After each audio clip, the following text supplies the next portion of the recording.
올해는 한반도에서 남과 북 사이에 전쟁이 일어난 지 70년이 되는 해입니다. 헤어져 살아온 지 벌써 70년. 그 사이 남북은 화해와 긴장을 반복해왔습니다. 예장합동 부총회장 소강성 목사는 지금 남북 관계가 어렵지만 대북 지원과 관련해 한국교회가 통큰 역할을 감당하겠다는 포부를 밝혔습니다. 오늘 파워 인터뷰에서 예장합동총회 부총회장을 맡고 있는 소강성 목사를 만났습니다. 고석표 기자입니다. 목사님 안녕하십니까? 예, 안녕하십니까? 예, 오늘 시간에는 남북 문제 이야기를 해볼까 합니다. 예, 올해 같은 경우는 이제 남북 전쟁이 일어난 지 70년, 또 3년 뒤에는 이제 정전협정이 체결된 지 70주년이 되는 해인데요. 우선 우리 정부의 대북 정책 어떻게 평가하고 계시는지요? 뭐 저는 목회자이죠. 정치인이 아니기 때문에 또 전문가도 아니고요. 네. 처음에는 굉장히 잘 하고 있지 않나 네. 그렇게 생각을 했지요. 네. 봄이 온다. 한반도에 평화의 꽃은 피게 될 것이다. 그리고 뭐 꽃송이 하나로도 봄이 오리라. 이런 그 환상적인 문구들이 굉장히 많았죠. 네. 저도 굉장히 들떴고요. 근데 이제 시간이 지나다 보니까 우리나라 문재인 대통령님과 뭐 정부에서도 우리가 너무 우리 민족끼리 환상에 조금 빠졌지 않나.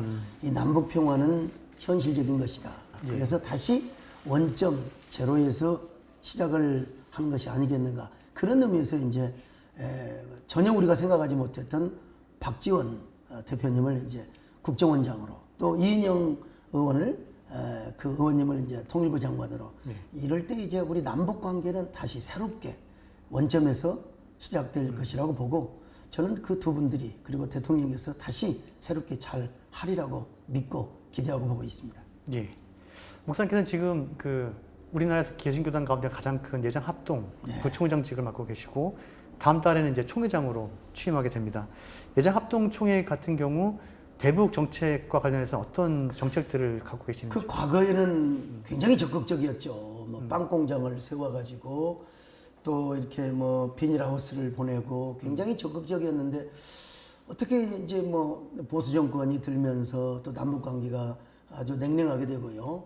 저는 개인적으로 97년인가 8년인가 고 정주영 회장이 소떼를 몰고 갔지 않습니까? 지금 남북 관계가 답보 상태인데 우리 한국교회가 함께 연합하여 그것도 이제 우리 교단의 주도로 지금 유엔에서 전혀 제재하지 않는 품목들이 있단 말이죠. 의료기기라든지 또 의약품이라든지 이런 걸 좀 싣고 그 임진각을 건너서 개성으로 이거는 정부는 하기가 쉽지가 않습니다. 그리고 민간 기업도 쉽지가 않은데 종교 단체는 유일한 어떤 골든 타임이라고 생각합니다.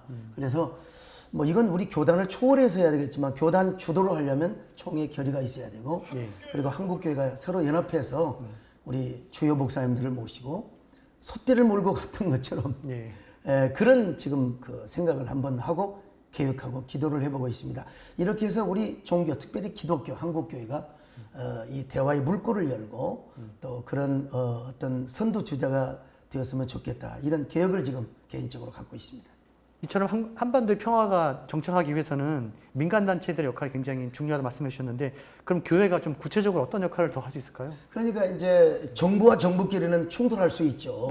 대치할 수 있는 거죠. 당연히 그런 겁니다. 서독과 동독도 그랬던 것이죠. 그런데 교회는 그리스도의 사랑으로 조건 없이 정치적 색채를 띠지 않고 더더구나 민간단체도 인도주의적인 그런 지원을 한다고 하는데 우리는 복음 안에서 그리스도의 사랑으로 우리는 섬겨줘야 한다고 생각합니다. 그것이 그리스도의 정신이고요.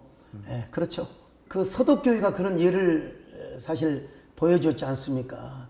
서독의 교회가 인도적 차원에서 또 복음적 차원에서 그리스도의 사랑으로 끊임없이 지원했을 때 동독 사람들의 마음을 바꿨다는 이런 뭐 중요한 역사적인 증거가 있지 않습니까? 그래서 우리 한국교회도 그 북한을 지원하고 인도적으로 우리가 후원하는 것은 한국교회가 앞장서야 된다고 저는 확신합니다.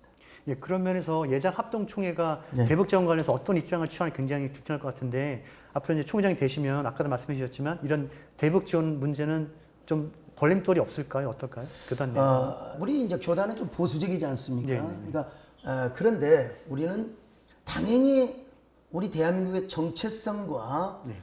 그리고 자유민주주의 시장경제 가치를 지키기 위해서는 보수가 되어야죠. 네. 그렇지만 우리가 다시 말하면 이 남북 관계에 있어서는 진보와 보수가 있을 수 있습니다. 그러나 통일 문제 그리고 인도적 대북적 그런 그 차원에서는 저는 보수 그리고 진보가 없어야 된다고 생각합니다. 교회가 그리스도의 이름으로 교회가 그리스도의 사랑으로 이런 거 하나 하지 못하면 우리가 어떻게 통일할 자격이 있겠습니까? 당연히 우리는 이 그 남북 문제는 보수가 될 수 있지만 그러나 네. 평화 통일 문제에 있어서는 우리 교회도 과감하게 진보 개혁적인 마인드를 저는 추구해야 된다고 봅니다. 교회가 이런 걸 앞장서지 못하면 어떻게 군사가 이렇게 하겠습니까? 정치도 보수 진보가 다 있는데요. 교회가 이런 부분은 퍼스트 리더가 되고 선도적인 리더십을 행사해야 된다고 확신합니다. 예.